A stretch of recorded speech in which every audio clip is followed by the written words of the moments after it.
तो जैसे कि आप सभी को पता है कि 20 मार्च कल आपके एमसी सिंगला केस की सुप्रीम कोर्ट में हियरिंग होने वाली है बैंक पेंशन ऑपरेशन के लिए। ये बहुत ही यहाँ पे इम्पोर्टेंट केस होने वाला है, कल बहुत इंपॉर्टेंट डे भी होने वाला है। तो इससे जुड़ी सारी यहाँ पे जो इंफॉर्मेशन है वो आपको इस चैनल पर मिल जाएगी, इसलिए सब्सक्राइब करके रख सकते हैं। और 13 क्वेश्चन जो पूछे गए हैं वो अगर यहाँ पे उठाए जाते हैं तो बैंक पेंशनर्स के पक्ष में फेवर में जो फैसला है वो आ सकता है। तो चलिए डिटेल में देख लेते हैं। आप में से कोई वर्किंग बैंक एम्प्लॉयज है तो आपको यहाँ पे स्पेशली जो आपके वर्किंग बैंक एम्प्लॉयज के लिए जेआईबी का कोर्स एक्सक्लूसिव डिजाइन किया गया है, जिसमें 200 रुपीज़ आज के लिए ऑफ आपको मिल जाएगा। 10,000 प्लस एमसीक्यूज के साथ पूरा कोर्स यहाँ पे डिटेल में कवर करवाया जाएगा। आई एंड आईएफएस की क्लासेस अभी चल रही है। इस बैच को ज्वाइन करने के लिए डिस्क्रिप्शन में मैंने अपना नंबर और जो लिंक है वो दिया है, डायरेक्टली मुझे यहाँ पे कॉन्टैक्ट करके ज्वाइन कर सकते हैं। टाइम एफिशिएंट पूरा कोर्स रहेगा और आपका सिलेबस कंप्लीट एग्जाम से पहले करवाया जाएगा। जैसे कि आप सभी को पता है कि एमसी सिंगला केस है ऑन पेंशन ऑपरेशन, वो coming for hearing in supreme court on 20 मार्च 2025। मतलब कल आपकी सुप्रीम कोर्ट में हियरिंग के लिए एक केस आने वाला है 20 मार्च को, आपको ऑलरेडी पता है, मैंने भी आपको अपडेट किया था। तो देखिए, if the petitioner association can get a definite response from the IBA of India DFS to the following 13 questions in court during the hearing, it is certain that the case will be decided fast and of course in our favor। मतलब 13 question ये government और IBA जल्दी से इसका respond करती है तो आपका एक केस है वो जल्दी से डिसाइड हो जाएगा, और वो भी जो बैंक रिटायरीज है उनके फेवर में। अब देखिए कौन से वो 13 क्वेश्चन है वो देख लेते। सबसे पहला क्वेश्चन है, why pension operation is not offered to PSB pensioners for the last 3 decades while in every other section sector operation of pension is ensured along with every wage revision to the respective employees। मतलब जो PSB bank को के जो pensioners है उनको क्यों 3 decade से यहाँ पे पेंशन ऑपरेशन नहीं मिल रहा है, बाकी सारे जो आपके वेज रिविजन होते हैं, बाकी सारी यहाँ पे जो संस्था है वहाँ ऑपरेशन ऑफ पेंशन ऑलरेडी होता है। अब देखिए question number 2, why is legally binding obligation in the MOS dated 29 October 1993 under section 2 section 18(1) of the ID act 1947 and rule number 58 of the ID rules 1957 including DA at par with RBI pensions and operation of pension on the lines of RBI have not been complied with, especially when apex court have repeatedly affirming through various judgments in the following, like the right under contract cannot be taken away if they become enforceable by court of law। मतलब जो आपका apex court है उन्होंने already कहा है कि जो DA है वो आरबीआई के साथ यहाँ पे पेंशनर्स के जैसा किया जाए, और जो पेंशन ऑपरेशन है वो भी आरबीआई लाइंस पर किया जाए, वो सारी चीज़ें यहाँ पे की गई है। लेकिन उसके खिलाफ जो है वो लीगल ऑब्लिगेशन आपका क्यों लगाया गया है, उसकी जो सारी डिटेल्स है जो कोर्ट ने यहाँ पे क्या कहा था वो भी आप पढ़ सकते हैं। तो मैं पूरी तरह से नहीं आपका यहाँ पे बता रहा हूँ, बाकी जो डिटेल्स है मेन पॉइंट मैंने बता दिया। डिटेल्स यहाँ पे जो सेकंड क्वेश्चन की है वो आप पढ़ सकते हैं। अब देखिए question number 3, while the MOS date 29 October 1993 the and pension regulation 1995 are to be read together and made applicable accordingly, since they are equally binding on all parties and enforceable under the law, why no worthwhile attempt has not been made in that direction so far? The validity of MOS dated 29 October 1993, all three these years cannot be doubted, especially when the DFS and GUI had taken it as a basis of extending pensioners' benefit to employees of RRBs as per former's affidavit file in apex court in that connection and the court had accepted it. मतलब जो RBI के जो ये सारी चीज़ें MOS ने यहाँ पे ऑब्लिगेशन लगाया, उसके बाद जो पेंशन की चीज़ें हैं उसको यहाँ पे जो ऑफिशियली लागू नहीं किया गया है उसको यहाँ पे खींचा गया है टाइम के साथ साथ, उसके बारे में ये पूरा डिटेल वाला क्वेश्चन है वो आप पढ़ सकते हैं। अब देखिए question number 4, when the apex court through various judgments including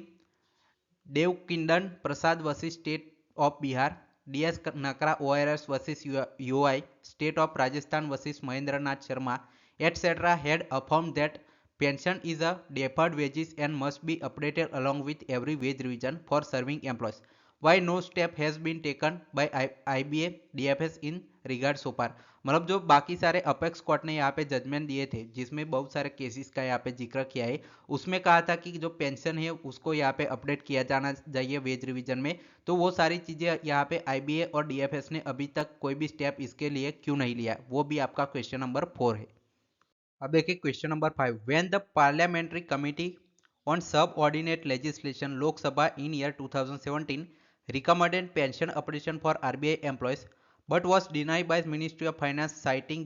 the reach that in case it was done for RBI employees then similar demand would be raised by PSB retirees, then why updation is denied now PSB retirees why the same already extended RBI retirees। मतलब जो ministry ने पहले जो RBI का pension है और जो बाकी सारे पीएसबी का उसका मना किया था, लेकिन आरबीआई का लगा दिया, लेकिन जो पीएसबी है उनका क्यों अभी तक नहीं लगा, एक क्वेश्चन रहेगा। अब साथ में देखें, what was the intention in amending rule 35(1) of pension regulation as obtain now by clearly substituting the words will be with shall be and adding wherever applicable for updation of pension, if not for making it applicable for all pensioners uniformly, otherwise what is extra improvement made through this amendment। मतलब जो आपका एक 35(1) आपका shall be will be ये सारे words यहाँ पे लगाए गए उसके बारे में जिक्र किया है। अब देखिए क्वेश्चन नंबर 7 देखिए, when there is the word updation in rule 35(1) of pension regulation, how can IBA declare in its affidavit filed in SC that there is no provision of updation in pension regulation? It is not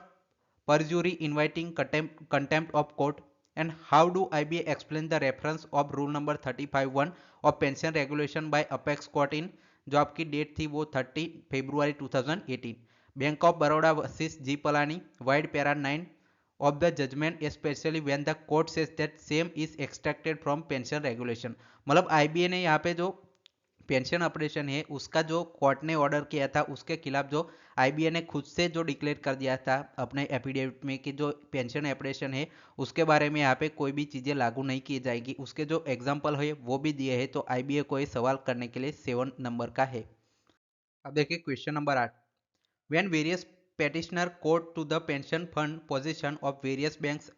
as more than sufficient to meet the increased cost of operation based on the respective account statement, how do IBA respond to their argument in this regard। मतलब जो आपके बहुत सारे petitioner के court में यहाँ पे pension fund के बारे में बताया गया है कि जो ये मोर देन सफिशिएंट है कि आपका जो पेंशन है वो अपडेट किया जाए जो बैंक रिटायरीज है उनके लिए। अब आईबीए ने क्या इसके रिगार्ड में आर्ग्यूमेंट दी है वो देखिए, when the apex court in a few judgments have already affirmed that the lack of funds cannot be reason for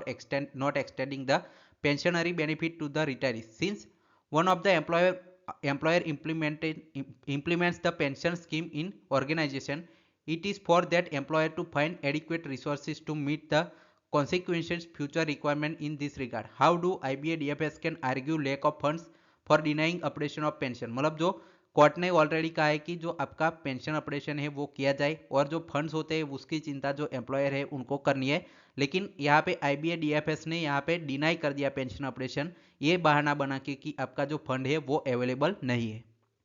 अब देखिए जो फंड है उसके बारे में जो आपका व्यू है वो देखिए, non availability of financial resources would not B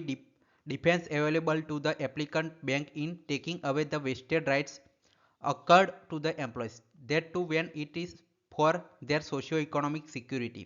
it is an assurance that in their old age their periodical payment towards pension shall remain assured, the pension which is being paid to them is not bounty and it is for the applicant to divert the resources from where the funds can be made available fulfill the rights of employees in protecting the vested interests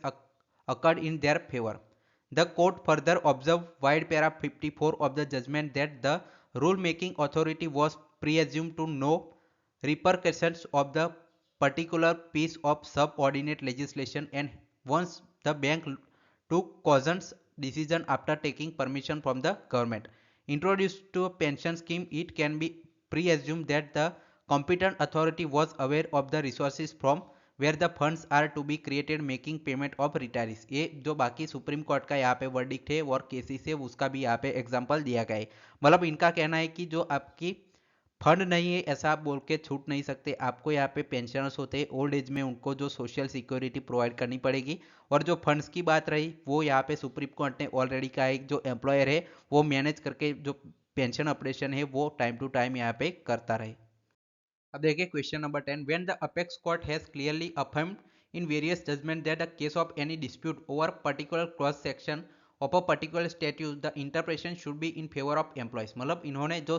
आपका apex court है उन्होंने already कहा था कि जब भी dispute हो किसी क्लॉज या सेक्शन में तब जो उसका फेवर एम्प्लॉय के फेवर में वो चीज़ यहाँ पे जानी चाहिए। एग्जाम्पल इन्होंने देते हुए कहा है कि the judgement in the state of Rajasthan and ORS versus OP Gupta. अब देखिए, then how can IBA misinterpret twist rule number 35(1) of pension regulation against the employees and pensioners. तो इनका ये सबसे बड़ा IBA के खिलाफ सवाल रहेगा। अब देखिए question 11, when the honorable supreme court had time and again affirmed and reaffirmed that there cannot be a class within a homogeneous class of pensioners and there cannot be any sort of discrimination between different segments of the same homogeneous class by arbitrarily fixing a date, how can IBA fix different formula for basic pension as well as DA pattern. तो ये पूरा यहाँ पे example के साथ यहाँ पे पूरे वर्डिक के साथ ये भी क्वेश्चन पूछा गया है। अब देखिए question number 12, when the apex court had affirmed that irrespective of the date of retirement a pensioner should receive a basic pension based on least equivalent of 50% of the corresponding basic pay in a running pay scale of serving employee in relation to the basic pay of pensioner at the time of retirement, how can IBA ignore the binding verdict of apex SC judgment in state of Rajasthan versus Mahendra Nath Sharma CA, जो आपका court का judgement है उसका भी इन्होंने example दिया है। साथ ही में एक क्वेश्चन नंबर 12 भी पूछा गया है। अब देखिए question number 13, IBA had earlier return to Shri RN Godbole on pension scheme vide, जो आपका letter that inter alia that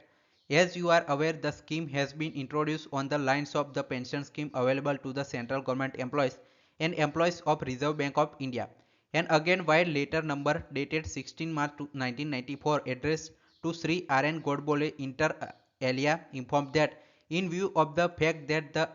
entire scheme is patterned on lines of the Reserve Bank of India dearness formula, the pension regulation will be as per provision in the Reserve Bank of India pension regulation. That being the earlier stand of IBA, then why IBA subsequently made an volte face and reserve their stand। ये सारा सवाल जो 13 question का मैंने पूरा list बताया वो सारे 13 क्वेश्चन अगर कल आपके जो जजमेंट है उसमें पूछे जाते हैं, कल आपका जो सुनवाई होने वाली है तो उसका जवाब यहाँ पे अच्छी तरह से जो IBA और DFS की तरफ से मिलता है तो पेंशन ऑपरेशन के बारे में अच्छी खबर यहाँ पे सामने निकल कर आ सकती है। अब आपका इस पूरे मुद्दे पर क्या कहना है कमेंट सेक्शन में आप अपनी राय दे सकते हैं। चैनल को सब्सक्राइब कर लीजिए, कल जो भी अपडेट आएगी आपको सबसे पहले यहाँ पे मिलेगी। Final, thanks for watching.